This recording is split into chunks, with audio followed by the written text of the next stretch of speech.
제가 아까 말씀을 드렸다시피 사실 저는 수업을 할 때 도화지랑 매직을 주고 저는 질문만 주고 이제 약간 돌아다니면서 해봐, 해봐 이런 입장이라 교구랑 프로그램을 부탁을 하셨는데 처음에 뭘 말해야 되지 싶은 거예요. 그러니까 비판적 사고가 막 교구 하나 띡 줘서 된다고 저는 별로 생각을 안 해서 아무리 생각해도 뭘 보여드릴 게 없고, 뭐, 물론 있죠. 많은 게임 자료나 이런 게 있는데, 그거를 저도 안 쓰는데 막 이렇게 말씀드린다는 게 사실 그래서 고민을 하다가, 근데 제가 마침 지금 대학원 수업을 듣고 있어요. 그래서 서강대에 계신 김양인 교수님께서 그 이제 소개해드릴 온비 동화책을 만드셨는데, 그 만드는 과정을 좀 설명을 해주셨는데, 제가 그냥 볼 때랑 이제 그 고민들을 듣고 보니까 좀 다르더라고요. 그래서 그걸 조금 소개해드리면 좋을 것 같고, 그다음 또 하나는 이제 제 동기 선생님이 쓰시긴 하셨는데 고학년들이 읽을 만한 책이 하나 나왔어요.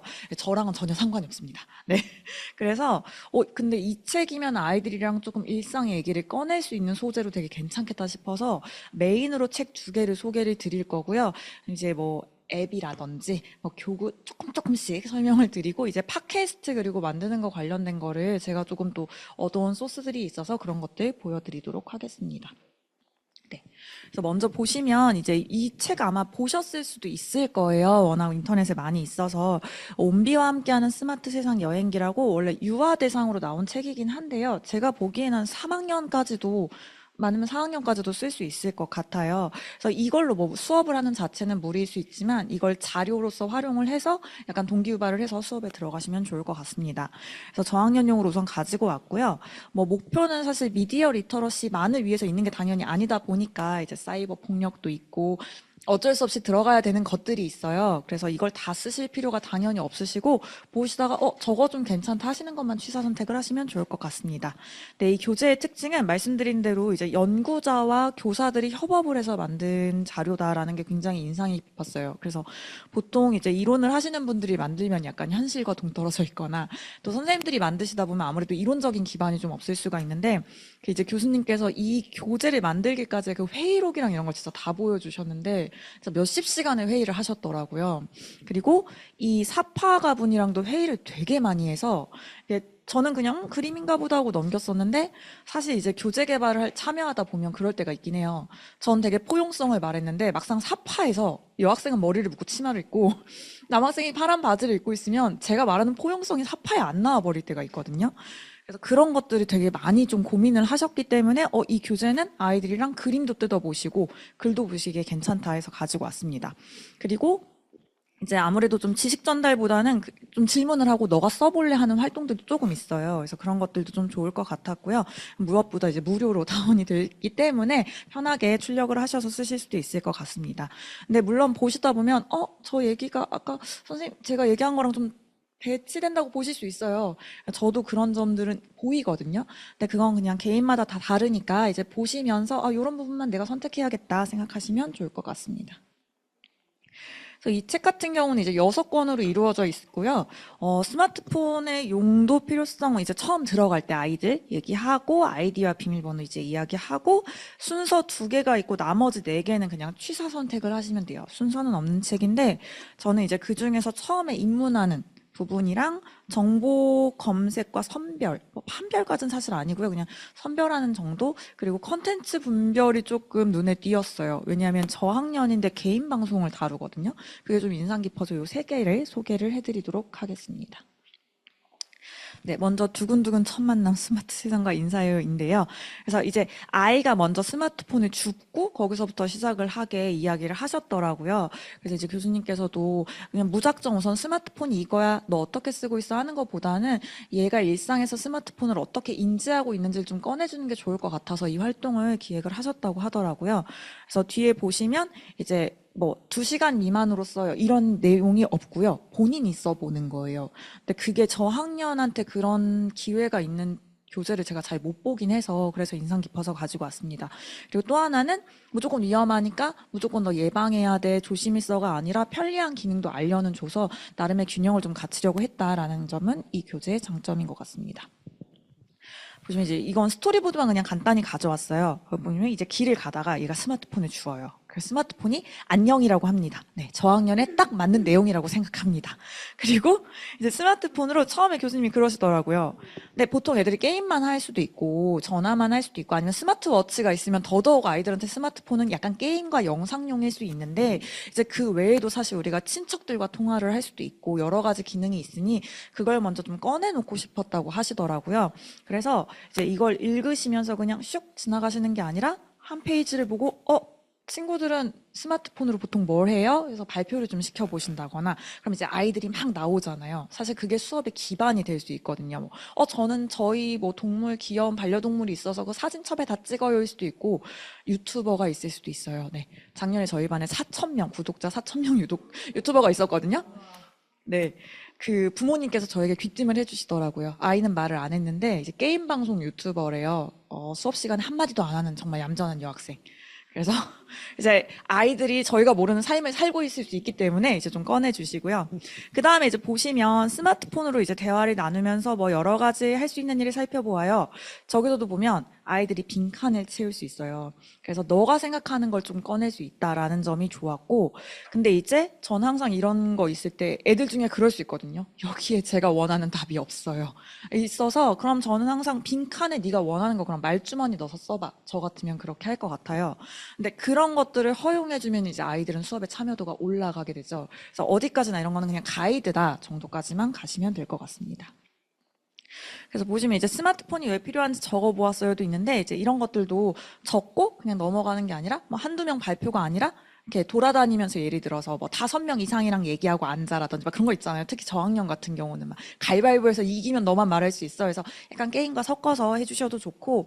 근데 어쨌든 서로의 스마트폰이건 뭔가 미디어 생활을 나누는 자체가 그 아이들이 서로 몰랐던 쟤랑 나랑 좀 통하네 하면서 의외로 가까워지는 모습들이 생기거든요. 그래서 그렇게 활동을 좀 짜보셔도 좋을 것 같습니다. 그리고 이제 마지막에는 네, 스마트폰 사용 수칙을 어쨌든 넣으셔야 하잖아요. 그래서 넣으셨다고 하더라고요. 좀 조심히 써야 한다.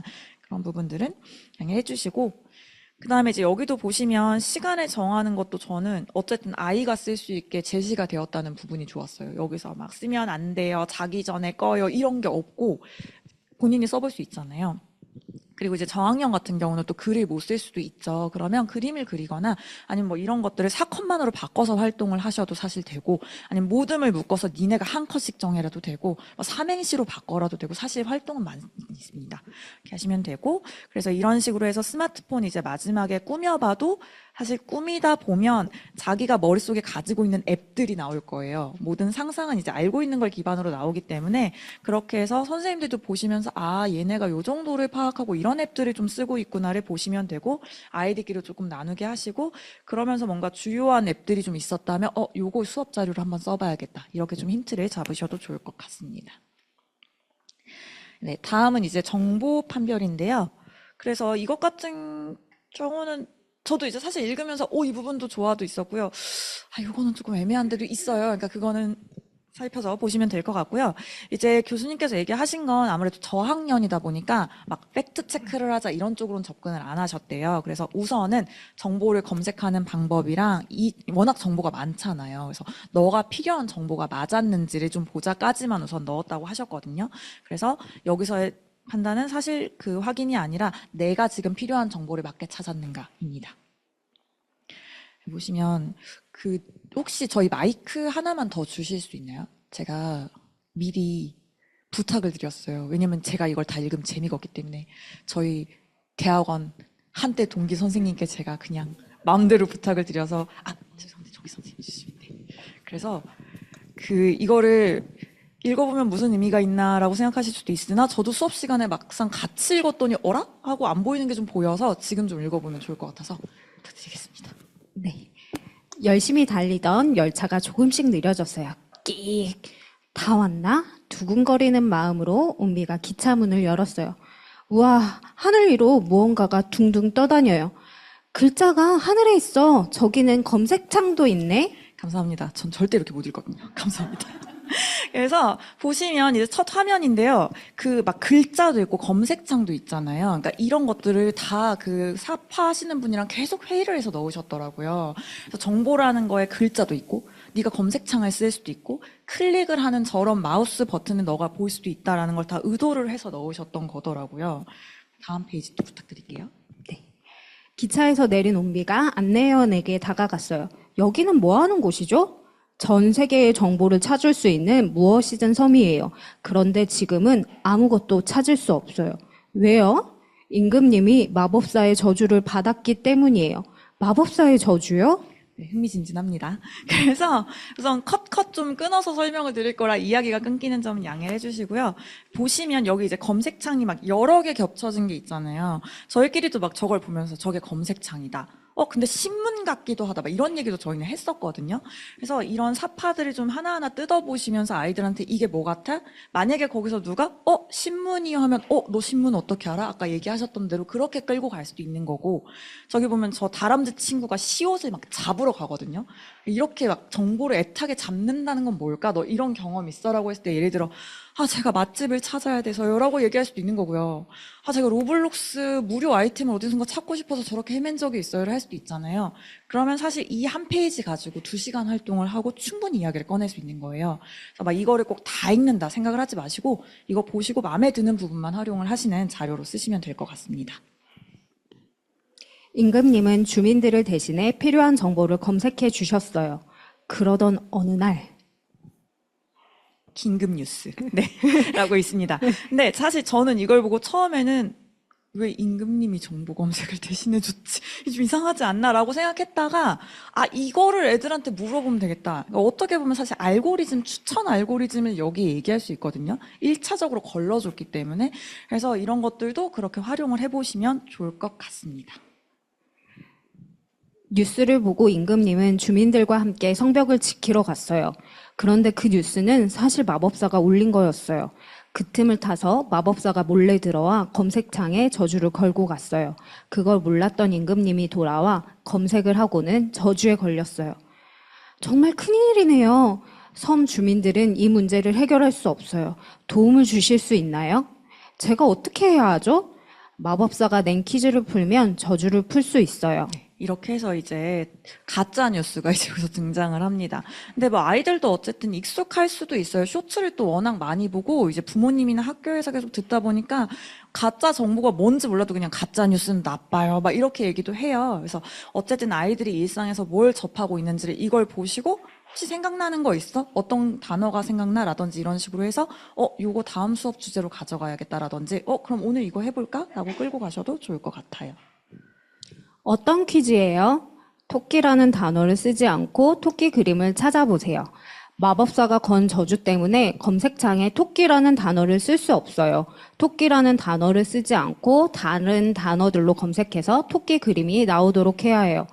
어떤 방법이 있을까요? 네, 그래서 이 활동 같은 경우는 이제 단순히 검색어를 넣는 것이 아니라 좀 다양한 검색어를 아이들이 연습해 볼 수 있게끔 좀 의도를 하셔서 활동을 짜셨다고 하시더라고요. 그래서 저희가 왜 검색을 할 때도 막 이거저거 붙여보기도 하고, 근데 막 명확하게 생각이 안 나는 걸 찾아야 될 때도 있잖아요. 그러니까 그런 것들을 좀 아이들한테 알려주고 싶으셔서 이 활동을 꾸미셨다고 하십니다. 이건 제가 그냥 볼게요.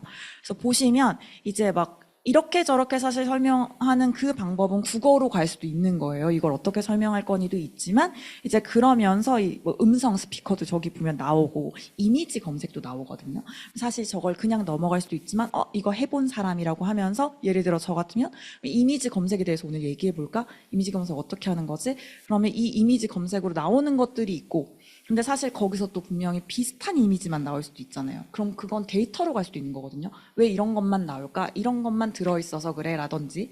그래서 사실 무궁무진하게 가지고 갈 수 있는 그런 소스들이 사실 다 숨어져 있어서 그래서 제가 이 교재가 좋아서 가지고 왔습니다. 연못에 도착하자 낯익은 토끼가 앉아 있어요. 저는 마법사의 심부름꾼이에요. 정확한 정보를 찾는 방법을 고르면 저주를 풀어드릴게요. 네, 그래서 여기 보시면 이제 아무래도 뭐 출처라든지 이런 건 학교에서 많이 다뤄지고 있는 부분들이 나오기는 해요. 근데 저학년이다 보니까 사실 이런 것도 한 번은 짚고 넘어가야 되니 이렇게 해주시면 되고요. 이 뒤를 보시면 네. 다음 퀴즈는 어떻게 풀어요? 날씨가 맑아지면 연못으로 가세요. 안내원이 하늘을 바라봤어요. 지금은 구름이 많아서 해가 안 보여요. 언제 날씨가 맑아지는지 아는 방법이 없나요? 글쎄요. 온비가 무엇이든 섬의 날씨를 찾으려면 어떻게 해야 할까요? 네. 네. 감사합니다. 그래서 이렇게 하시고, 근데 사실 여기서 이제 그냥 이렇게 검색한다, 저렇게 검색한다까지만 하면 조금 재미가 없을 것 같고요. 만약에 이제 저면 여기서, 자, 오늘의 날씨를 직접 찾아보자.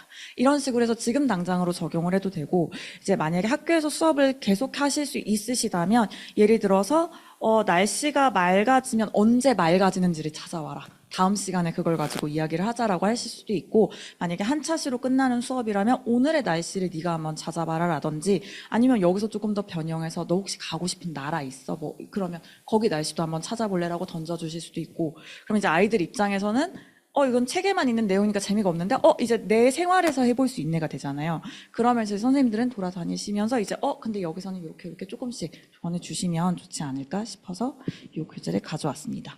그래서 보시면 이제 이 다음에 다음 교재로 연결이 돼요. 그래서 저는 이런 연계성도 조금 좋았던 것 같고, 그리고 여기도 보시면 지도서에도 학생들이랑 이야기를 해서 선택을 하게 하거든요. 이런 것들이 이 교재의 좀 장점이다라고 보였습니다.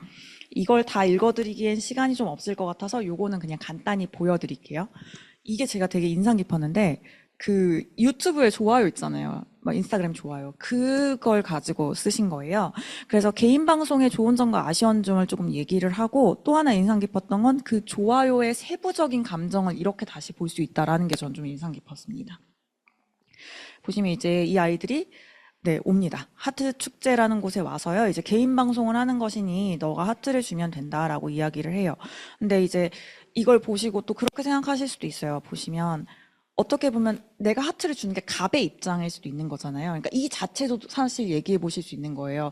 왜 그 사람들도 우리한테 줄 수도 있는 거고, 아니면 하트 안 주고 그냥 즐기면 안 돼? 꼭 우리가 뭘 붙여줘야 돼? 그럼 하트 숫자로 되는데 그냥 댓글에 남겨주거나 박수 쳐주고 오면 안 돼?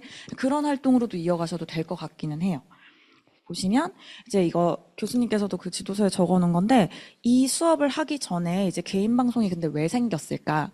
근데 물론 아이들 입장에선 이해가 안 되죠. 태어날 때부터 있었는데 이게 왜 생겼냐고 하면 약간 저에게 전화기가 너 왜 생겼는지 알아? 그러면 원래 있었는데요 라고 할 것 같거든요. 그렇지만 뭐 적어도 옛날에 없었을 때도 있었대 라든지, 아니면 너 TV도 보잖아. 그 TV랑 얘랑 뭐가 좀 다른 것 같아? 이런 식으로 접근을 해서 우선은 그냥 단순히 이게 유튜브야, 이런 거 좋아요, 조심해야 돼가 아니라, 왜 너는 그걸 좋아해? 그럼 분명히 누가 나올 거예요. 전 유튜브를 안 봐요. 그런 거 안 좋은 것 같아요. 있을 거고, 뭐 VJ는 안 좋아요. 이제 분명히 또 주입 당한 아이들이 있어요. 이거 배워서. 그럼 이제 그걸 또 소스로 사용하시면 돼요. 그러게 VJ가 뭔데? 바로 그 한 시간에 채우셔도 되는 겁니다. 그래서 여기 되게 좀 신랄한 부분들이 나와요. 여러분이 원하는 건 뭐든 합니다. 근데 이게 생각해보면 아이들이 생각보다 아프리카 TV라든지 뭐 지금은 그게 어떻게 되는지 모르겠는데 많이 보거든요. 왜냐면 게임이랑 연계가 되어 있어서 많이 봐요.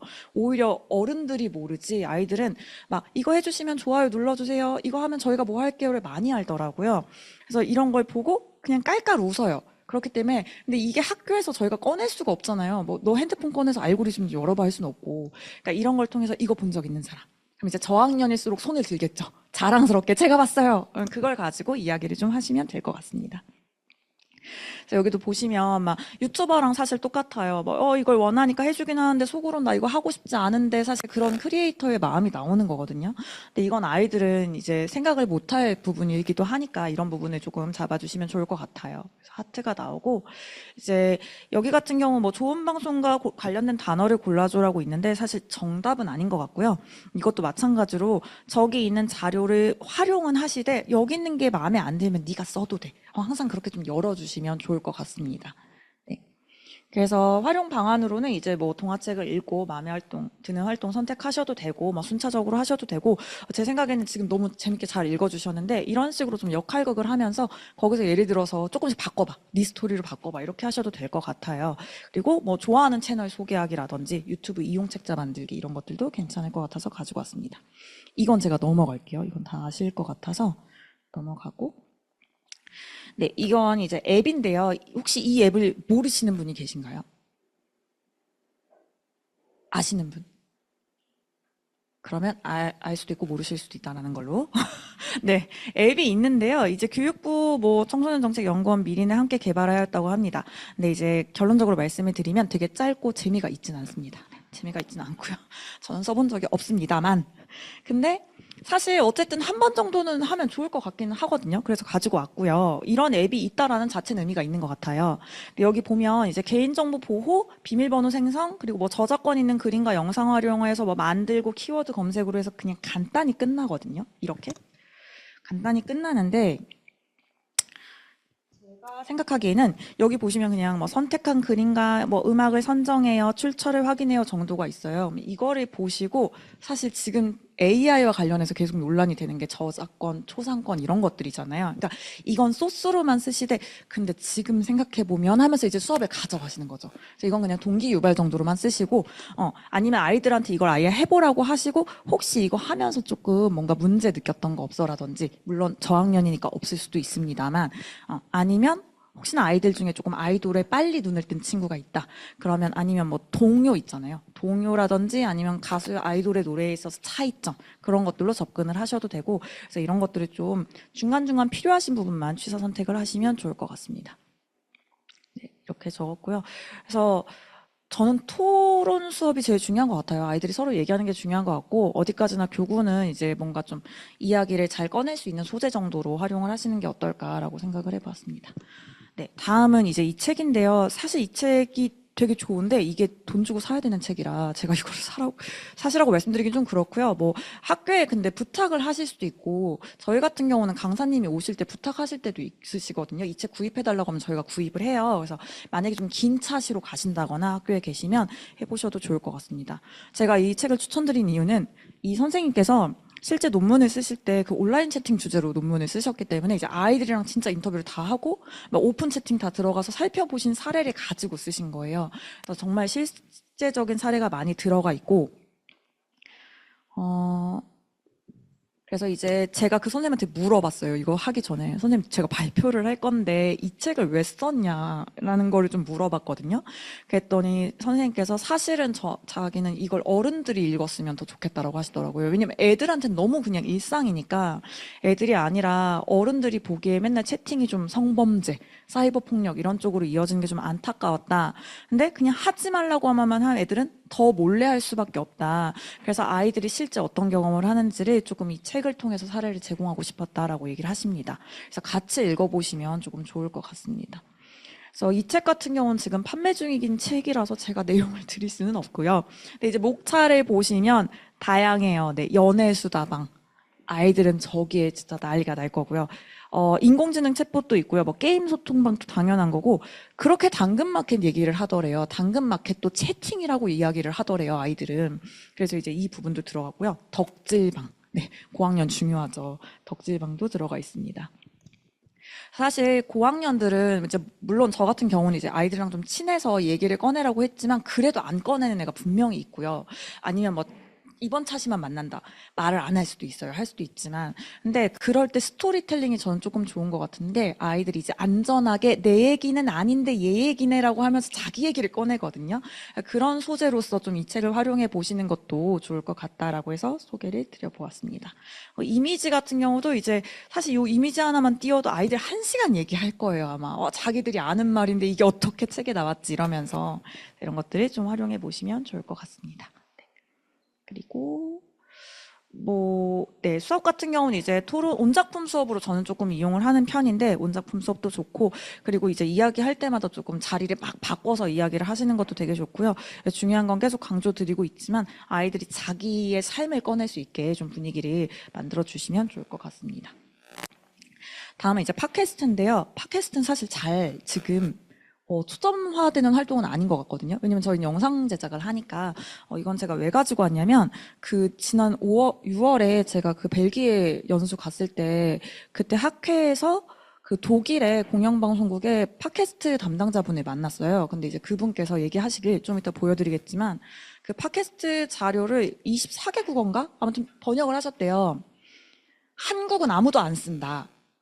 이유가 뭔지 알아? 그래서 이제 저는 팟캐스트를 왜 하는 거야? 라고 이렇게, 팟캐스트, 영상이 있는데 아이들이 팟캐스트를 재밌어 하니? 이렇게 얘기를 했는데, 이제 얘기하시는 게 그거죠. 우선 초상권 문제가 없고. 이건 진짜 맞잖아요. 초상권 문제가 없고, 그 다음에 이거를 어려워하는, 막 예를 들어 선생님 저는 영상 편집을 못해요가 팟캐스트에서 그냥 목소리만 녹음하면 되잖아요.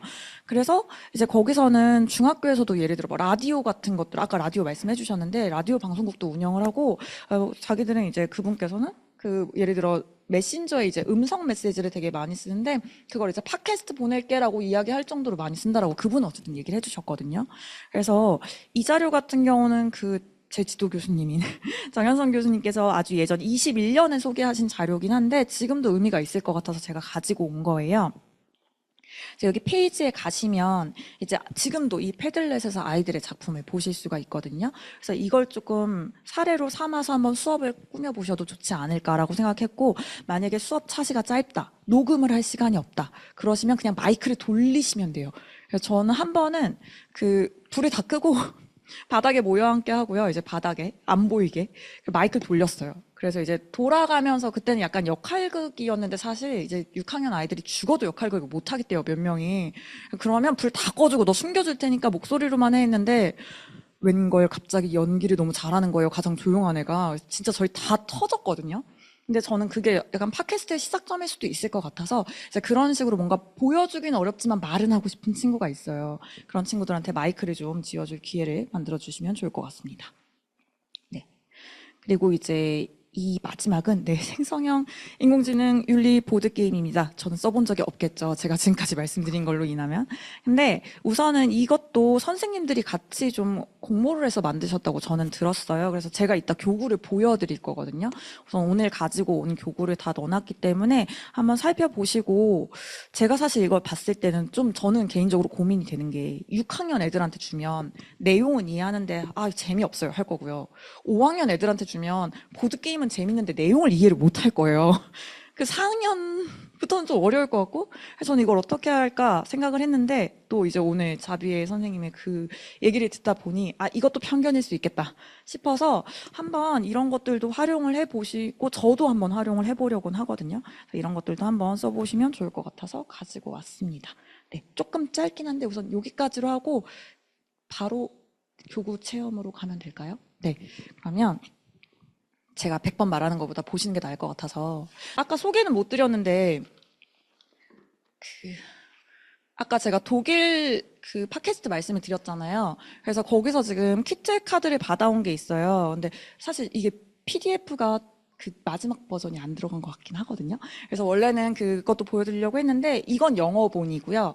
근데 이제 이거 한글본 PDF 파일이 사실 있기는 해요. 그래서 살펴만 보시고 뭐 그걸 꼭 안 쓰셔도 여기서 아이디어를 좀 차용해 보셔도 되고, 이제 이거 같은 경우가 사실 저는 더 좋았는데 여기 이제 팟캐스트 만들 때 모든 관련 지식들이 있거든요. 그래서 뭐 원하시면 사진을 조금 찍어 가셔서 나중에 활용을 하셔도 될 것 같아요. 이거랑 그다음에 이제 소개 안 드렸던 게 팟캐스트 만드는 이제 아예 모듈로 해서 이 학습 자료가 다 있더라고요. 그래서 이것도 돌아보실 때 혹은 시간이 부족하시면 이따가 남아도 되니까 저한테 여쭤보시고 사진 찍으시면 될 것 같습니다.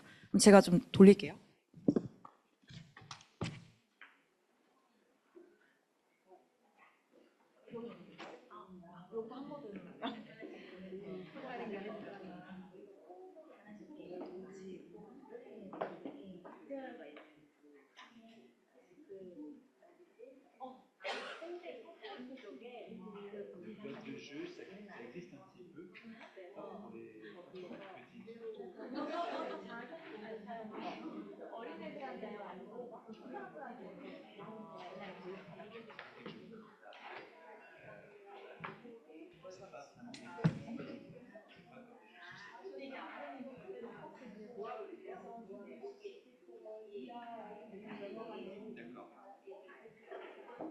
네, 보시면 이게 독일 공영방송국, 우리나라 KBS라고 생각하시면 될 것 같고요.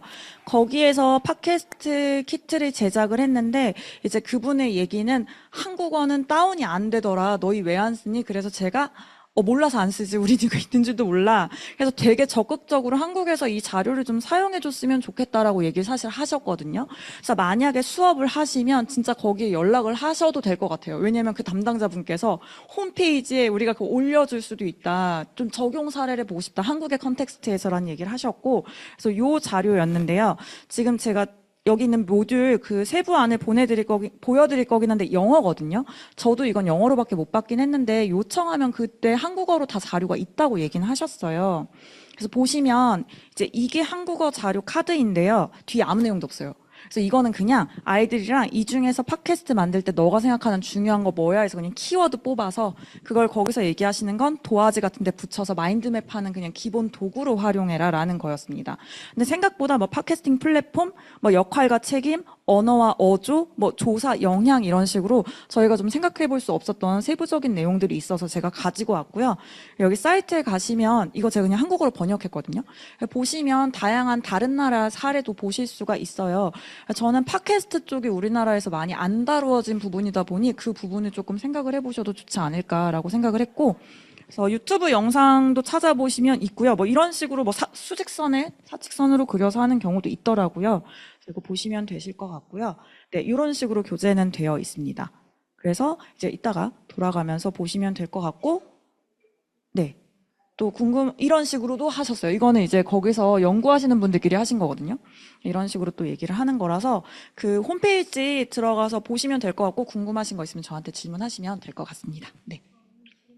Alors, c'est à mon tour maintenant de vous présenter quelques ressources qui sont produites par le CLEMI, encore une fois, par rapport aux missions que je vous ai présentées ce matin. L'une d'entre elles consiste à proposer des ressources, des outils aux enseignants pour leur faciliter la vie, leur permettre de mettre en place des séances d'éducation aux médias et à l'information dans leur classe. Je vais vous présenter très rapidement 3 ressources, là en 15 minutes environ, les 3 premières. La première s'intitule les repères de l'EMI d'un premier degré. Je vais vous montrer ça plus précisément dans un instant. La deuxième, classe investigation, c'est une activité dans laquelle les élèves vont se mettre dans la peau de journalistes, vont devoir mener une enquête journalistique. La troisième s'appelle YouTube, une plateforme qui vous connaît bien. Là, il va s'agir de...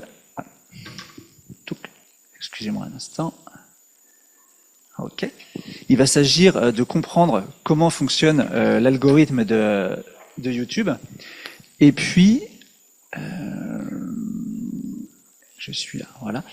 Et puis la dernière, et c'est là où je vais vous mettre en activité, on va travailler sur la question du commentaire sportif et du journalisme sportif, mais je vous en dirai plus dans un instant.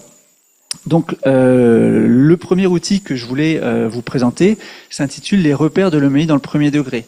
Comme je vous le disais ce matin lors de la séance de questions-réponses, en France, l'EMI, l'éducation média et l'information, ne figure pas dans les programmes. On a donc créé cet outil qui s'appelle les repères de l'EMI. On l'a créé en 2024, ça fait 1 an maintenant. En gros, c'est un chemin de compétences en EMI que les élèves vont pouvoir parcourir avec l'aide de leurs enseignants. On a regroupé 4 grands thèmes avec 9 compétences. Et je vais vous montrer comment ça fonctionne. Je vais aller directement sur Internet, sur le site du CLEMI. Voilà.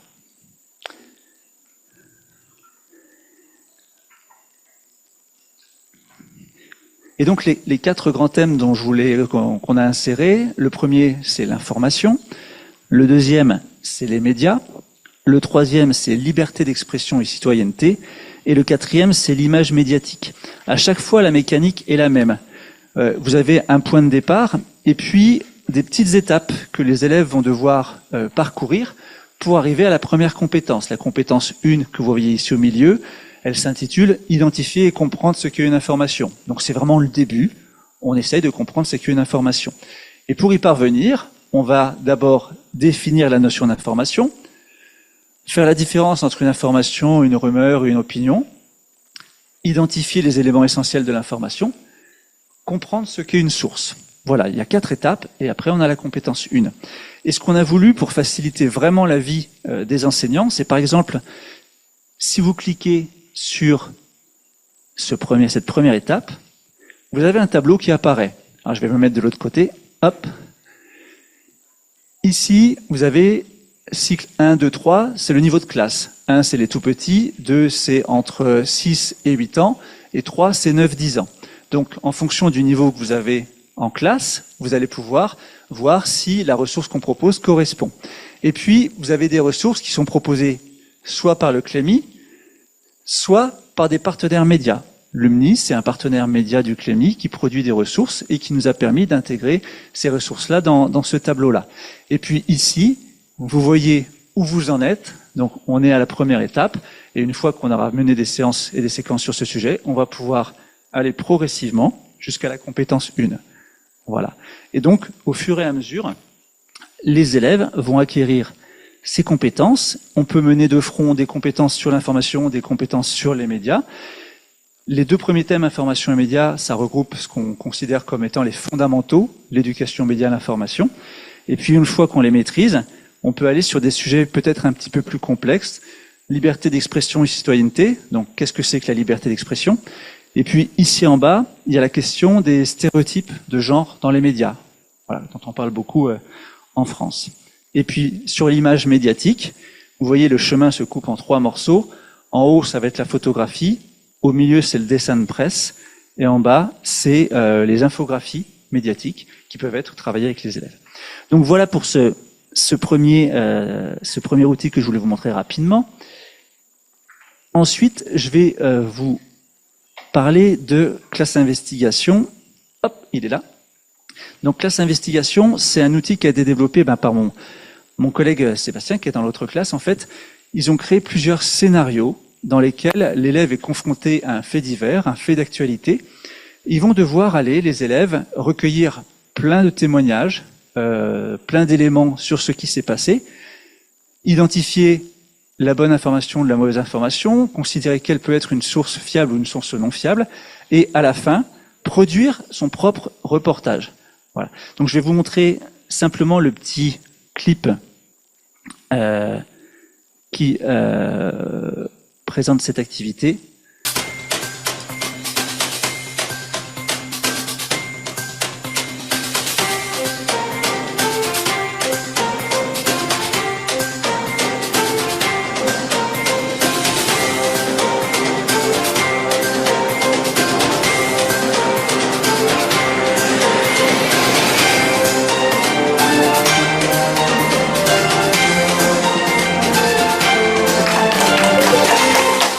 Ce que j'ai trouvé très chouette, c'est la variété des supports utilisés.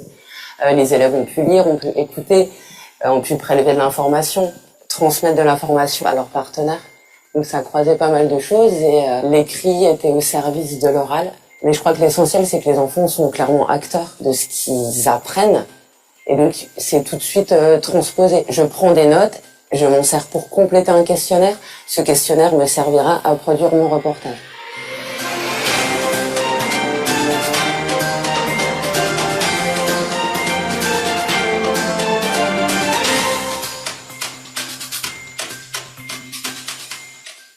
Voilà, et donc cette ressource-là, il y a 4 scénarios qui existent, et au départ c'était pour des élèves plutôt de 11-12 ans, et celui-ci, enfin il y en a 2 qui ont été adaptés pour des élèves plus jeunes. Ce que vous avez vu à l'écran, ce sont des élèves qui ont 8-9 ans à peu près, et puis il y en a un dernier qui a été produit tout récemment, que mon collègue Sébastien est en train de présenter pour les lycéens, les élèves plus âgés, et qui parle de l'investigation journalistique en source ouverte, en OSINT. Donc ça, c'est classe investigation, c'est un outil qui marche très très bien. À la fin, vous avez peut-être pas vu, il y a un message. En fait, les enseignants peuvent s'inscrire sur le site du CLEMI pour suivre des formations en ligne, pour pouvoir ensuite animer le jeu dans l'activité dans leur classe. Troisième activité très rapidement. Donc ça, on est autour de la plateforme YouTube. On l'a dit ce matin. YouTube, c'est un outil que les élèves utilisent beaucoup. Ils en maîtrisent pas forcément tous les tenants et les aboutissants. Et donc là, l'activité va leur proposer de comprendre comment fonctionne l'algorithme. Parce que certains élèves qui comprennent pas pourquoi YouTube leur propose toujours des vidéos qui leur plaisent. C'est simplement parce que l'algorithme, en gros, surveille leur activité et va alimenter ce qui les intéresse. Donc, on va leur demander dans un premier temps de regarder un profil d'utilisateur YouTube, et ensuite ils vont se mettre à la place de l'algorithme. Ils vont dire, lui, il aime le foot, il aime la K-pop, il aime la bonne viande, etc. Et on va voir quel type de vidéo on peut lui proposer. Ensuite, ils vont comparer avec la page d'accueil réelle de l'utilisateur, et ils vont essayer surtout, et c'est ça l'enjeu, comprendre pourquoi l'algorithme cherche à nous faire rester sur la plateforme, il va falloir qu'ils arrivent à comprendre à la fin de l'activité que si on leur propose toujours des vidéos qui leur plaisent, c'est simplement parce que YouTube veut les retenir sur la plateforme YouTube. On parle d'économie de l'attention. Plus on reste longtemps sur YouTube, et mieux c'est pour YouTube. Voilà. Donc ça, c'est un petit peu l'enjeu de cette activité. De la même manière, je vais vous montrer la vidéo. Qui connaît YouTube? Qui utilise YouTube régulièrement?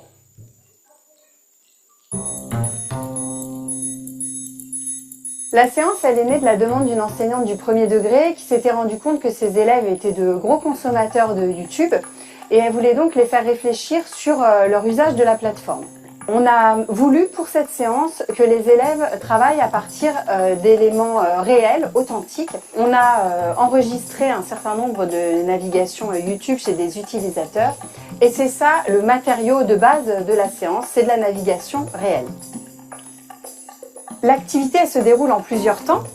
D'abord, on fait observer aux élèves une navigation sur YouTube d'un utilisateur inconnu et puis ils vont identifier les différents éléments qui composent la page YouTube. À partir de la navigation observée et de la page d'accueil de l'utilisateur, les élèves vont en déduire son identité et ses centres d'intérêt. Puis on demande aux élèves d'être l'algorithme, de jouer à l'algorithme.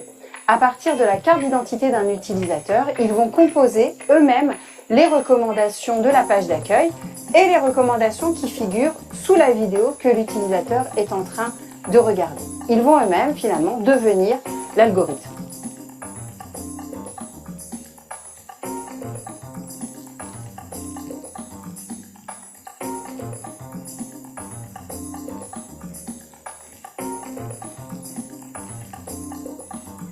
Dans un dernier temps, on demande aux élèves de présenter les recommandations qu'ils ont faites.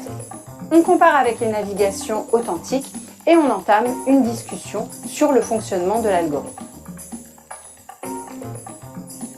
L'objectif de la séance, c'est que les élèves comprennent que YouTube leur recommande des vidéos pour qu'ils restent le plus longtemps possible sur la plateforme.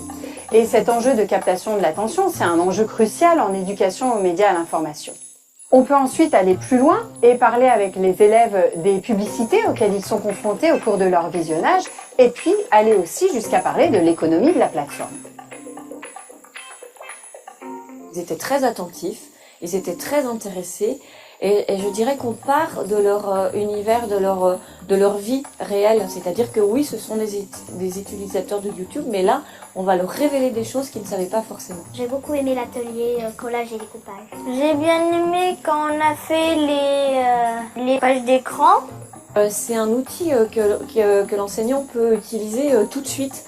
Et ensuite, à partir de là, eh bien, il peut faire son chemin, changer des éléments, mais vraiment, il est guidé. Il est accompagné, il y a tous les outils, il y a les documents papier, il y a les documents à projeter. Donc ça, c'est vraiment très agréable et rassurant pour quelqu'un qui n'a pas l'habitude de faire d'éducation aux médias et à l'information.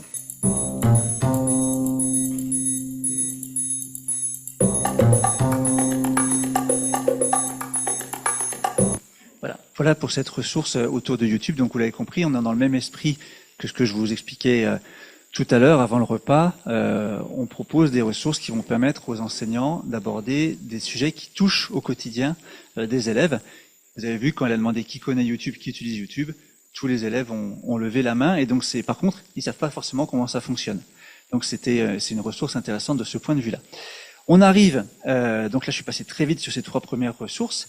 On arrive à celle où je vais vous faire travailler, vous mettre en activité, autour du commentaire sportif. Alors, c'est quelque chose qui est très récent, tout simplement parce qu'on a investi ce champ-là de l'éducation média et l'information en 2023, parce que vous le savez certainement, en 2024 se sont tenus les Jeux Olympiques et Paralympiques à Paris, et donc il y a eu un énorme retentissement médiatique, et on s'est dit que c'était l'occasion rêvée pour créer des ressources autour du journalisme sportif. Et puis, il y a 2 raisons encore plus intéressantes, c'est que le sport fait partie des thématiques sur lesquelles les élèves s'informent spontanément. Voilà, ça les intéresse au même titre que la musique, le cinéma. Ils vont s'informer sur le sport et donc c'est une excellente porte d'entrée pour aller faire avec eux de l'éducation média et l'information.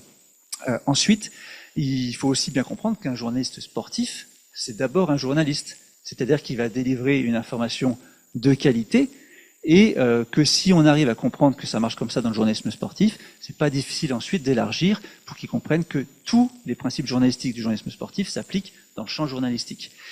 Et puis, il y a un aspect qui est encore plus intéressant, c'est que l'activité, elle va être attractive à travers l'activité du commentaire, parce que ils vont être dans la peau d'un journaliste qui va devoir construire son commentaire. Alors, pour vous, je vais simplement résumer la première étape.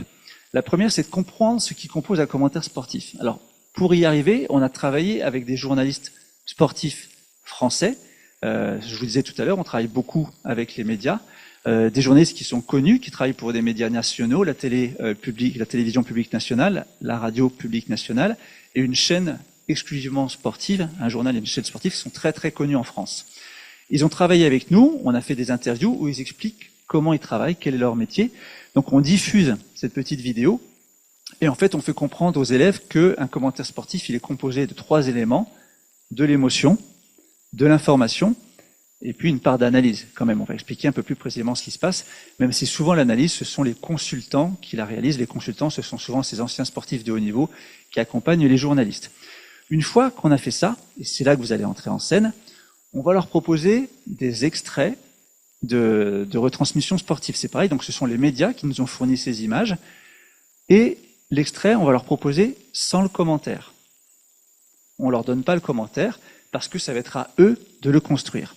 Donc, on va faire une petite pause d'1 minute. Le temps, s'il vous plaît, comme vous l'avez fait là dans l'heure précédente, mettez-vous peut-être par 2, s'il vous plaît, pour que vous puissiez travailler sur ce que je vais vous proposer.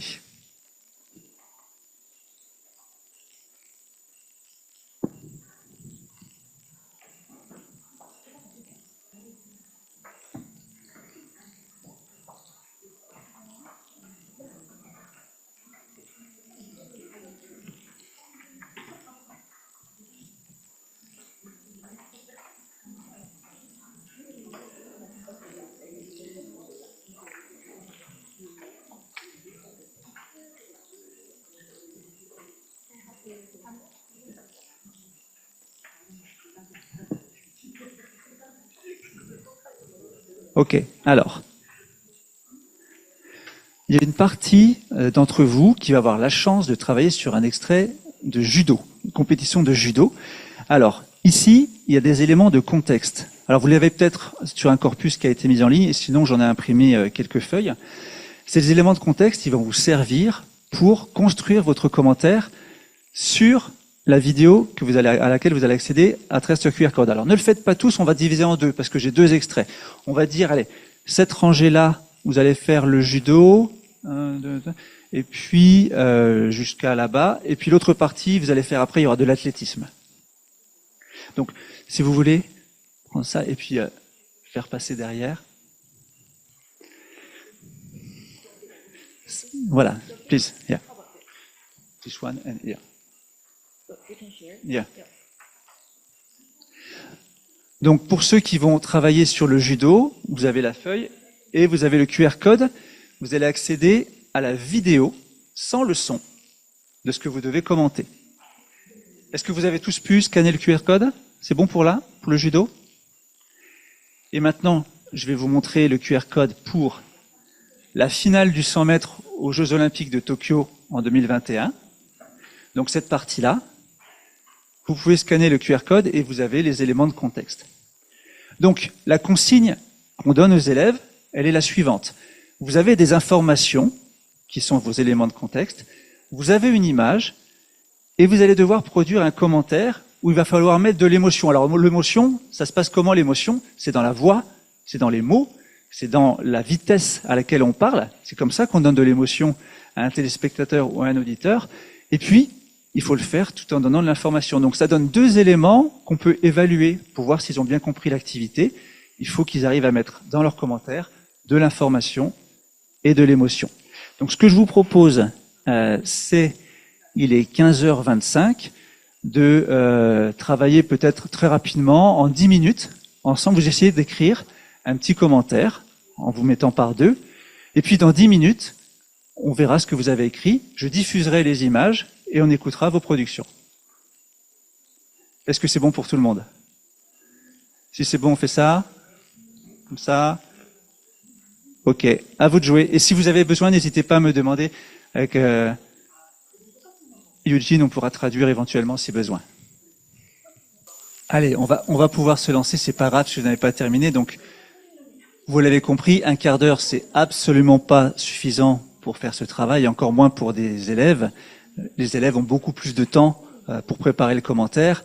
En revanche, ce qui est important, c'est qu'ils se mettent vraiment par deux, parce qu'ils peuvent confronter leurs idées, se mettre d'accord sur ce qu'il faut dire ou pas dire, et comment le dire. Donc ça, c'est intéressant de travailler en binôme. Alors, on va se lancer avec l'extrait sur le judo. Donc là, on est en 2023. L'un des combattants, alors évidemment, ce sont des ressources françaises, donc avec des sportifs, beaucoup de sportifs français. Teddy Riner, c'est une star du sport français, qui a été de nouveau champion olympique l'an dernier à Paris. D'ailleurs, je m'en excuse, il a battu en finale un Sud-Coréen. Je suis vraiment désolé. Et donc, c'est quelqu'un de très connu en France. Et ben voilà, on va essayer de commenter le mieux possible ce combat qui a été compliqué pour lui et au bout duquel il devient champion du monde. Alors, qui a travaillé sur le judo et veut bien essayer de poser sa voix? Je vais tendre le micro. Et je vais lancer la vidéo sans le commentaire et vous allez pouvoir essayer de commenter. Qui veut essayer de le faire? Sinon, je jette le micro et je vois où il atterrit. Allez, parfait, merci beaucoup. Vous avez le micro? Parfait. Donc, je vais vous faire signe. Quand j'appuie, je lance la vidéo. Attention. C'est parti. 안녕하십니까. 오늘은 2023년 5월 13일, 여기는 도하 알 아티아 아레나입니다. 오늘 세계유도 선수권대회 결승전이 열리고 있는데요. 오늘 경기는 4분 동안 진행됩니다.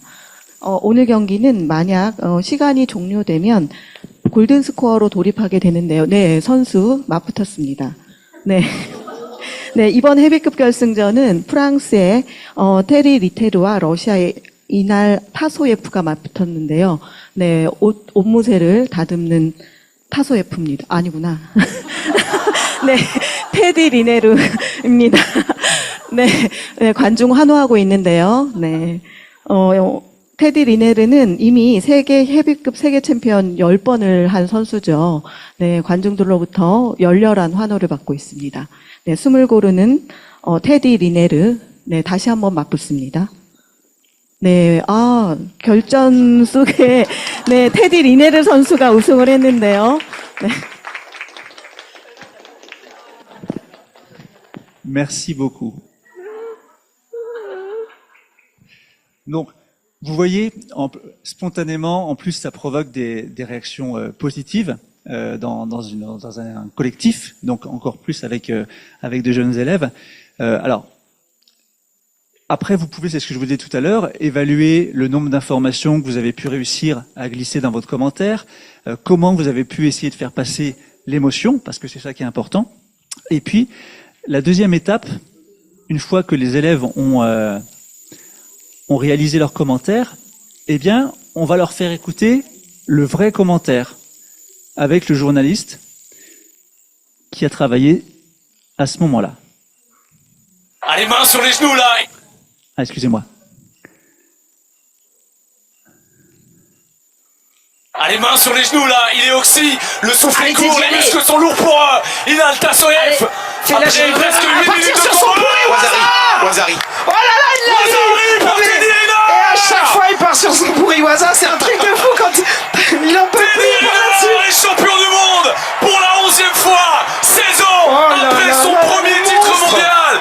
Tout le monde rêve de gravir cette marche. Teddy Riner l'a fait 11 fois. Teddy Riner est un monument. Teddy Riner est au firmament. Le roi des loups est de retour. Longue vie au roi. Voilà. Donc là, on a vu le commentaire en direct. Donc vous voyez comment il crie le commentateur, comment il fait passer l'émotion. Il y a aussi des mots très forts qu'il emploie.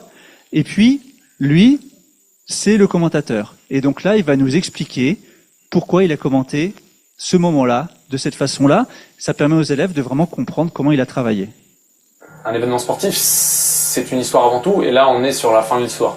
Donc ce qu'il y a de saillant dans ce commentaire, c'est que sur le point qui est marqué sur la technique, le Wazahari, sur l'instant, moi je suis pas sûr qu'elle est marquée. Et donc à cet instant, j'attends de voir comment vont réagir mes consultants pour ensuite là aller conclure l'histoire. Donc là on est sur, comme sur l'intro finalement, on est sur une montée, on est sur une mini-histoire de 20 secondes, on doit là apporter de l'émotion et conclure l'histoire. Et on vit aussi dans une époque où il y a beaucoup les réseaux sociaux, où parfois des extraits vont tourner, donc on est quelque part au moment le plus important pour un commentateur. On est sur un moment qui là va être vu des centaines de milliers de fois sur YouTube, sur les réseaux sociaux. Voilà, c'est le moment qui va compter, et c'est aussi encore une fois un peu ingrat, c'est-à-dire que si vous manquez à ce moment en tant que commentateur, vous avez manqué votre compétition. Donc ce sont les 20 secondes, les 25 secondes qui vont apporter l'émotion à son paroxysme, parce qu'on est là vraiment à la fin de l'histoire, et les gens ont été devant leur télévision pour assister à ce moment d'histoire. Donc c'est là où on doit poser les bons mots, donner de la puissance émotionnelle au moment. Voilà, donc là, je vais laisser terminer la traduction. Il explique pourquoi et comment en fait, il improvise pas. C'est-à-dire qu'effectivement, il vit le moment sportif, mais il met beaucoup d'émotion dans sa voix, il crie dans son micro. Et puis, il avait préparé une petite phrase avec des mots très forts pour que les gens s'en souviennent. Voilà, c'est au moment où il pensait que Teddy Riner allait gagner peut-être. Donc, il avait préparé ça. Et ça, c'est important de montrer ça aux élèves, parce qu'ils vont comprendre que le journaliste, il prépare en amont son intervention, qu'il y a plein d'éléments auxquels il doit faire attention. Et puis un autre aspect qui est intéressant, c'est que cet extrait-là, donc là on l'aura fait commenter par un journaliste télé, mais on l'a aussi commenté par un journaliste radio. Et en radio, c'est pas du tout la même chose, parce qu'en radio, il peut pas y avoir de blanc à l'antenne, donc on est obligé de parler tout le temps.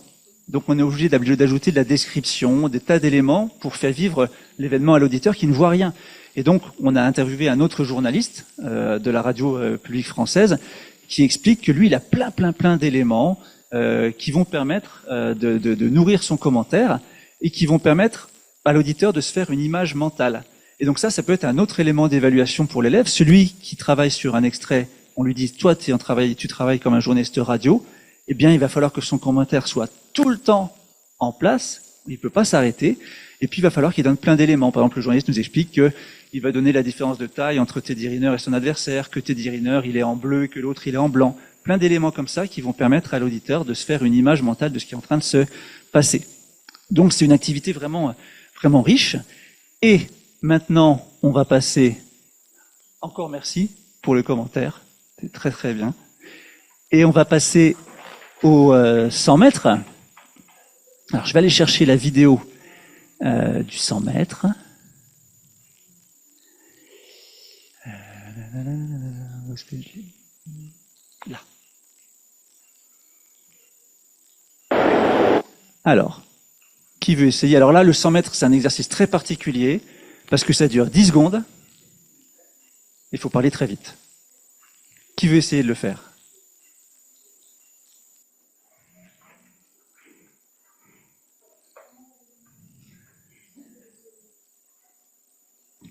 Je jette le micro.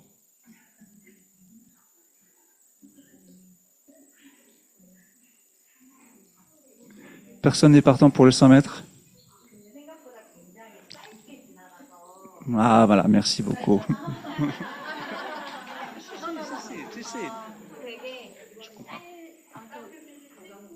Ah, oui, c'est pas grave.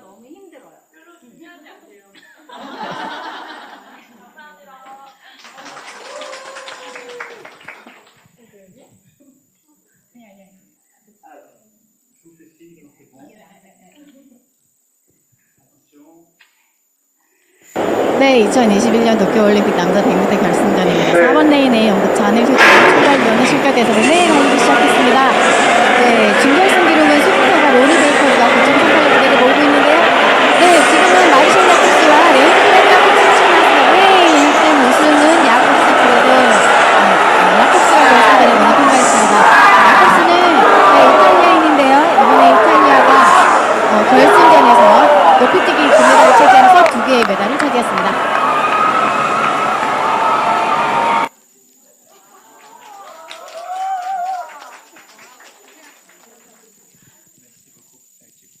Donc là, c'est pas facile. Ça va très très vite.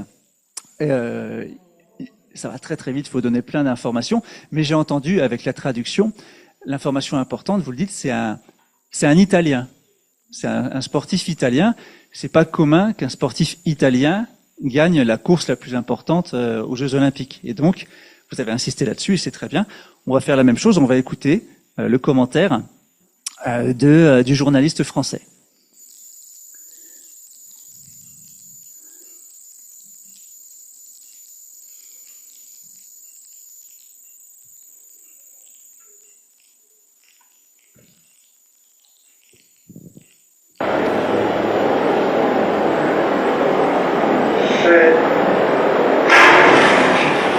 C'est parti. Avec Jacob, c'est pas mal. Jacob, c'est pas mal. Le couleur numéro 3. Jacob, c'est bien avec le retour de Fred Cornet. Jacob, ce sera Jacob. Jacob, Jacob, champion olympique. 79. Un Italien champion olympique du 100 mètres. Marcel Jacob, c'est né il y a une passion texan, un père américain d'une mère italienne, qui est sacré champion olympique avec un rang exceptionnel. 9,79. La soirée est italienne ici à Tokyo. Alors ça c'est la finale du 100 mètres aux Jeux Olympiques, donc évidemment alors on est dans un contexte très particulier, c'est à Tokyo, on est encore en période Covid, donc le stade est vide, il n'y a pas de spectateurs malheureusement, mais on ressent quand même l'intensité du moment, parce que c'est le 100 mètres, c'est le mythe de l'homme le plus rapide du monde. On sait que ça va être très rapide, ça va durer moins de 10 secondes, et puis c'est le moment que tout le monde attend. Voilà, quand on vous parle, demandez à n'importe qui dans la rue quel est le moment que vous attendez aux Jeux Olympiques, on va vous dire la finale du 100 mètres. Avant une finale de 100 mètres, que ce soit au championnat du monde, aux Jeux Olympiques, moi j'ai pour habitude de me taire. Les 30 secondes avant le départ, je ne dis rien. Je laisse les gens s'installer dans leur starting block. Je pense que l'image est suffisamment forte, le moment est suffisamment fort pour qu'on se dispense de commenter. Voilà. Qu'est-ce que je vais dire de plus en fait? Non. Les gens ont besoin aussi d'être habités par l'événement, de rentrer dans l'événement, et je pense que le silence à ce moment-là, c'est la meilleure des manières de laisser les gens s'approprier l'événement. Voilà, une fois que j'ai présenté les coureurs, je ne dis plus rien pendant 30 secondes, je les laisse s'installer, et ensuite, voilà, lorsque le starter est donné, c'est parti pour l'explication, où là je peux remettre de l'intensité évidemment, parce que là, ça dure 10 secondes. Le vainqueur, une semaine avant, il n'y a pas grand monde qui le connaît. Il est monté en puissance au fil des tours. Voilà, nous on connaît son potentiel parce qu'on suit la saison d'athlète, donc on sait que potentiellement il est capable d'aller chercher la médaille d'or, mais le grand public ne le connaît pas. Tout le monde est resté sur l'ère Usain Bolt, voilà, qui n'est pas là à Tokyo parce qu'il est retraité, mais tout le monde est resté sur la référence Bolt. Marcel Jacob, c'est pas grand monde qui le connaît. Donc là, en quelques mots, j'essaie de donner des informations sur ce garçon qui est né aux États-Unis, d'une mère italienne, d'un père américain, qui a longtemps vécu aux États-Unis, qui est arrivé en Italie sur le tard, voilà. En plus, il bat le record d'Europe, ça aussi, c'est une information importante à donner. Il bat pas le record du monde évidemment, mais le record d'Europe. Donc il y a plein d'infos comme ça qui doivent sortir instantanément en l'espace de quelques secondes. Voilà, c'est là qu'il faut les donner. C'est là qu'il faut les donner parce que c'est là où les gens sont les plus captifs quelque part. Donc voilà, s'il y a vraiment des infos importantes à donner, c'est juste après l'arrivée. Voilà, et donc là, c'est pareil, c'est très intéressant pour les élèves de comprendre que déjà le journaliste, il connaît son métier, il connaît sa matière, il sait que le record d'Europe a été battu par le coureur italien, il va donner l'information tout de suite après l'arrivée. Voilà, ça c'est très important de le noter.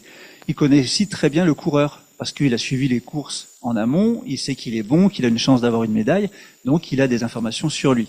Ce qui peut être intéressant, là, les éléments de contexte, je vous les ai donnés directement, mais on peut aussi les faire rechercher par les élèves.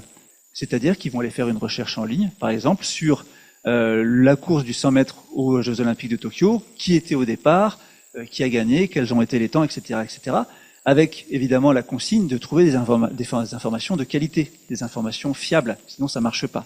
Comme ça, en amont, il y a déjà une démarche de recherche d'informations.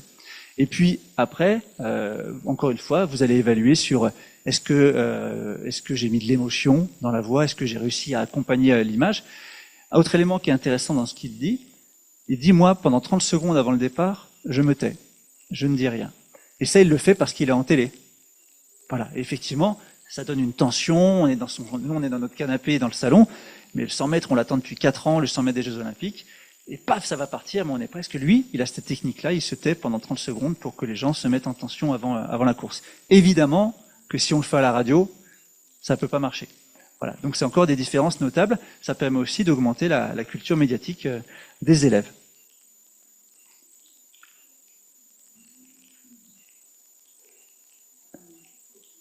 Hop là. Ça c'est 100 mètres.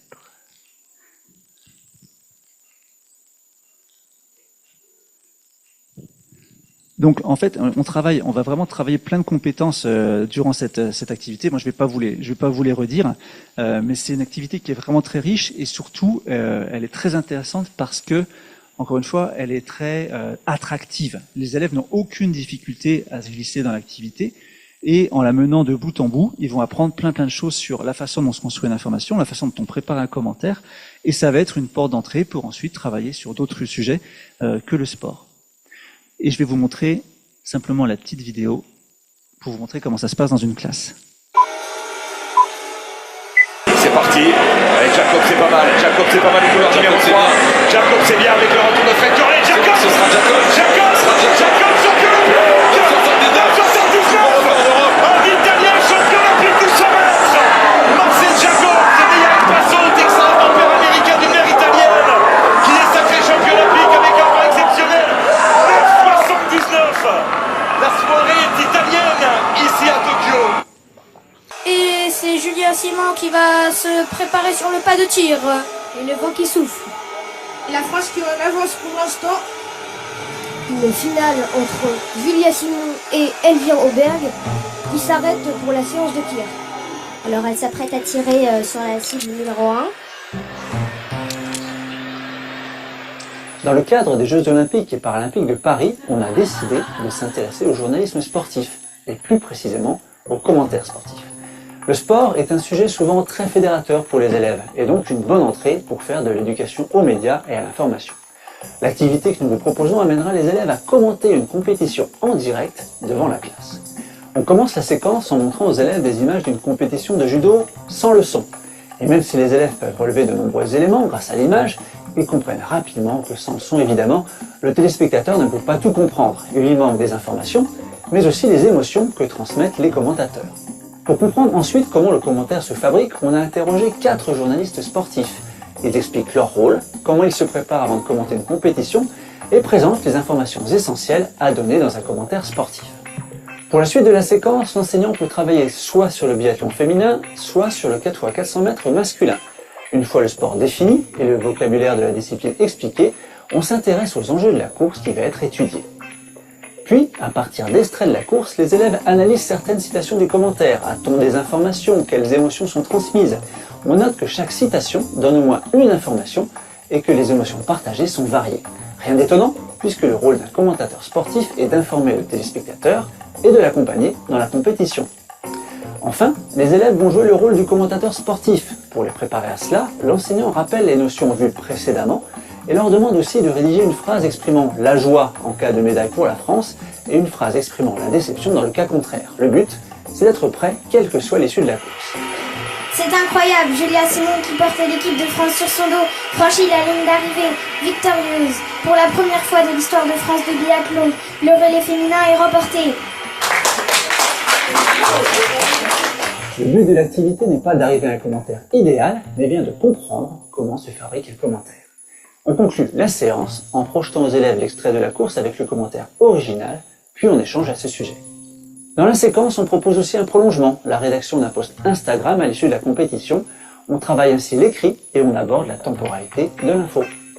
J'ai trouvé que c'était une séance très intéressante puisque au niveau de l'approche pédagogique envers les élèves, c'est quelque chose qu'on leur propose rarement. Et en fait, ça ouvre des portes sur l'éducation aux médias. Ça leur a permis de découvrir un autre aspect du journalisme qu'ils n'envisageaient pas du tout. C'est une séance qui est clé en main et qui est facile à faire partager aux élèves puisqu'il y a juste à cliquer sur les slides suivantes et tout est déjà donné. Et l'avantage, c'est que l'enseignant peut choisir le sport qu'il préfère ou celui qu'il a envie de faire découvrir aux élèves. J'ai énormément adoré l'activité des commentateurs, là. J'ai adoré ça. C'était un entraînement de parler devant tout le monde. J'ai trouvé ça dur vu qu'en fait tu sais pas trop les résultats, donc tu sais pas encore ce que tu vas dire, donc tu stresses un peu. J'ai beaucoup aimé parce que je trouve que c'était intéressant de savoir commenter le sport, de savoir aussi partager ses émotions avec le public. Voilà, ils ont fait comme vous. Et effectivement, donc c'est une excellente porte d'entrée pour ensuite aller un peu plus loin dans l'éducation média l'information.